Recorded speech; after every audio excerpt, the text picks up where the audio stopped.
thank you everybody for your interest today, and I'm going to give you a brief overview of our programme. We have quite a few workplace programmes, and there isn't time to go in the 10 minutes that I have in depth into them, but I want to give you an overview of them. There is information in your packs. You've got the presentation I'm about to give in your packs as well.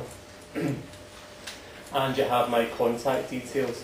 I'm going to have to leave about 2 o'clock today before the seminar, so if you want to speak to me or one of my colleagues that will introducing them, then try and grab me before 2 o'clock. But I'll give you an overview of the programmes. Firstly, I'd like to say who we are, the WEA. Not everybody I find from out and about has heard of us, but we are the Workers' Educational Association Scotland, and we are a voluntary sector lifelong learning organisation which celebrated its centenary in 2003, believe it or not. I haven't been here for all that time. I was about to say, sometimes it feels like it, I won't say that. And we specialise in community and workplace learning. So obviously today I'm here to talk about the workplace side of things.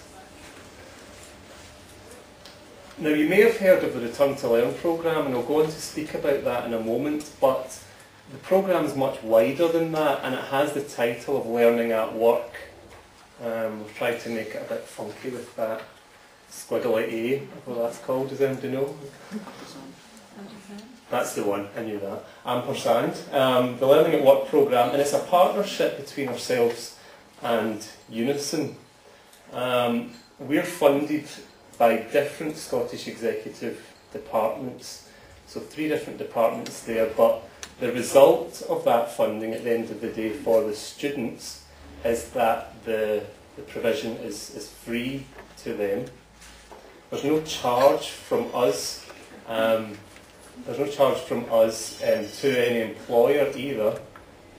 However, there are costs involved for the employer, and I'll go on to tell you what they are in a moment. The programme's been running for about 8 years now across the public sector, and in the last few years we've ensured that the programme's available to all sectors, so voluntary and independent sector organisations as well, with a really good uptake across Scotland from those different organisations. We currently have programmes running in Shetland, and one that's just recently finished in the Borders, and another about to start, and everywhere in between. We've had thousands of students go through the programmes over the years.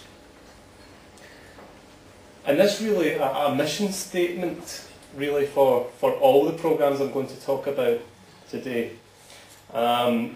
They're aimed at workers in the social care side of things that have a lot of life experience and a lot of experience within their organisations, but perhaps lack confidence in their ability to participate in learning.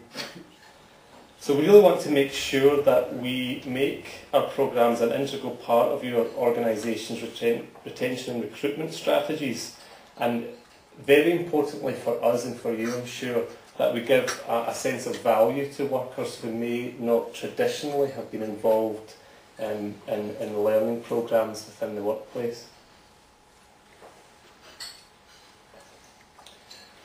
So the courses, just to expand on that, are aimed at supporting workers back into learning, for workers that perhaps haven't done any learning for a while, or are approaching, perhaps with regards to registration, or approaching SVQs, HNCs, and all the different qualifications that they can get involved in, and need a bit more confidence before they embark on that. We aim to make sure that the learning is provided in a style which enables individuals to build on their existing skills and experience, which I mentioned before. And the most important thing for us, and I'll come back to that several times before the end of the presentation, is this word confidence. That's what we find again and again when we speak to workers, that it's not really the ability to learn that they don't have, it's the confidence to approach learning. So everything that we do is designed to build that confidence in workers. So the first stage, or one part of the process, is the adult literacy and numeracy work that we do. Now, I'm not an expert in the adult literacy and numeracy side of things, but there are a couple in the room today, and I'm going to embarrass them now by asking them to stand up. So, got Vicky Hobson here. Rise, Vicky. And the thing here, and Jessie Harrington here in blue. I don't know if the different colours were deliberate today, but it's been handy for me. And they are going to be here today to talk to you, if you wish to talk about adult literacy and numeracy. I thought I'd put this slide in to highlight the fact that, as it says there, 1 in 5 workers in Scotland struggles with work tasks involving literacy or numeracy, and that's a higher proportion than most other areas in Europe. And I know in looking around at the faces that I've spoken to before that it's recognised this is an issue in the workplace now, and there is funding available. There are short tailored programmes, many different short tailored programmes that can be tailored to both employers and to individuals that both Jessie and Vicky can tell you about.